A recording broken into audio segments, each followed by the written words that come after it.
Mjolnir's story doesn't begin with destiny. It begins with discipline, with counting coins twice, with contracts honored when breaking them would have been easier. A merchant from Blumund, seasoned, respected, painfully ordinary in a world ruled by monsters and kings. He built his name the slow way, routes mapped, branches opened, trust earned, coin by coin. No miracles, no shortcuts, just momentum. And then luck stopped being accidental.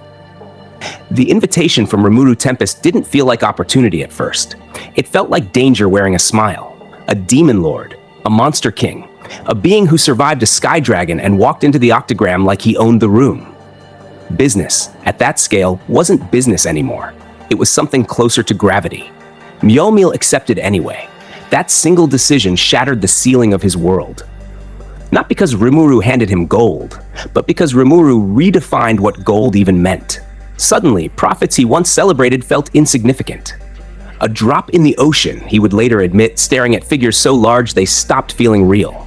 Now he wasn't just trading goods. He was managing a nation's bloodstream. Revenues flowing from every corner of Tempest, and it was his job to make sure they didn't clot. The title was simple: Finance Minister. The reality was suffocating. 50 gold coins a month after taxes, on paper. Bonuses, housing, staff, stipends, a life so secure it bordered on absurd. But that salary was a joke compared to what truly changed everything. Partnership. Rimuru didn't just rule, he imagined. Fast food stalls, highway inns, burgers, ramen, hibachi, ice cream, an idea so alien it became obsession overnight. Entire markets reshaped because one monster remembered flavors from another world, and Mjolnir stood at the center, not as an employee, but as an equal operator. An unwritten agreement, ironclad in practice. Split the profits, share the risk. When you make money, that fills my coffers as well. It wasn't a threat, it was alignment. The numbers began to compound, 100 gold coins a month from storefronts alone. Then more. New countries, new requests, expansion accelerating faster than infrastructure could keep up. In less than a year, Mjolnir reached a realization that terrified him. He was already rich enough to live like a king for the rest of his life, and it still wasn't slowing down. But even that wasn't the full picture. Because beneath the visible trade empires, beneath the public alliances and smiling negotiations, something else was forming. Something quieter, something sharper. Reg. Not a company, a convergence. Rimuru Tempest, Elmizia of Thalion, Guard Mjolnir. Just initials, almost childish in their simplicity. For something so dangerous, the name barely tried. Its existence known only to a handful. Even within Tempest, it moved like a rumor that never quite formed. Reg was Rimuru's long game made flesh. One monopoly rots, everyone knows that. Power without resistance turns inward. So instead of one giant, Rimuru built a deadlock. An underground organization willing to do what Sunlight couldn't.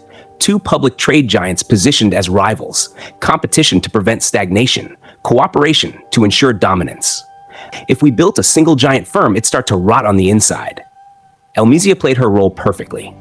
The Heavenly Emperor herself constructing the Western General Trade Company, staffed with elites, former Razo operatives, long-lived talent openly hostile to Tempest, legitimate, public, clean on the surface.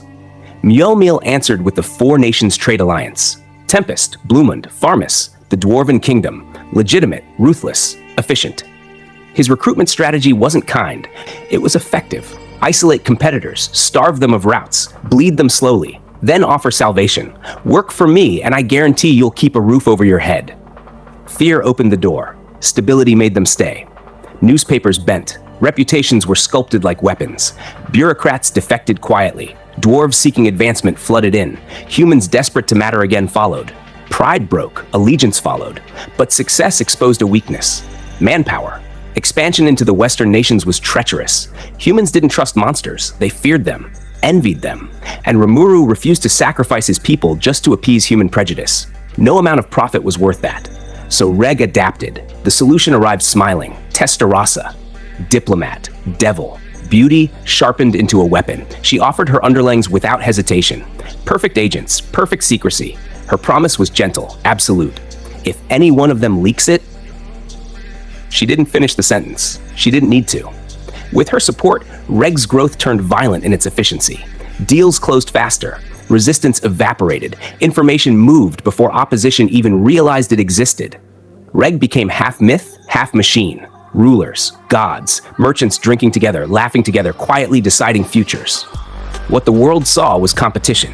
What it didn't see was control. Then came the moment that made it undeniable. In months, the Four Nations Trade Alliance stopped being an idea. Branches appeared everywhere. Lean operations, 10 staff at most, just enough to establish presence and authority. For Mjolnir, this alone would have been unimaginable.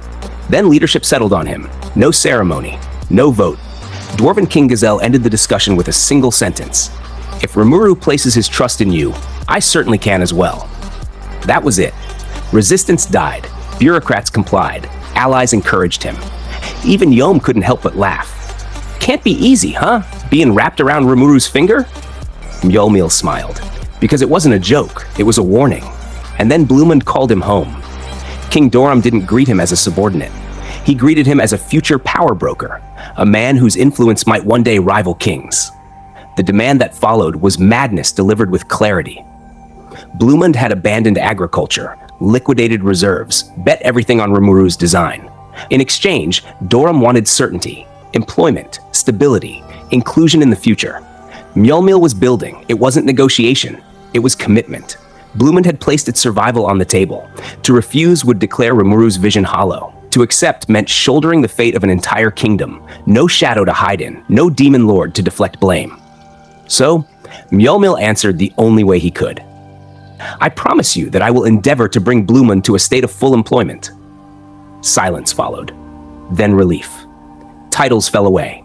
Doram asked to be called by name, not dominance, but trust, an investment between men who understood the cost of failure. Building such a close friendship with someone like you makes me feel more powerful than ever before. Ministers smiled, not because they were happy, but because they were no longer guessing. The wager was placed. This was no longer trade. It was geopolitics by ledger and labor.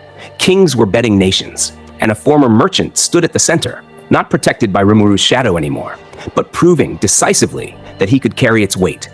Blumund bowed first, Mjolnir bowed back, and accepted the bet.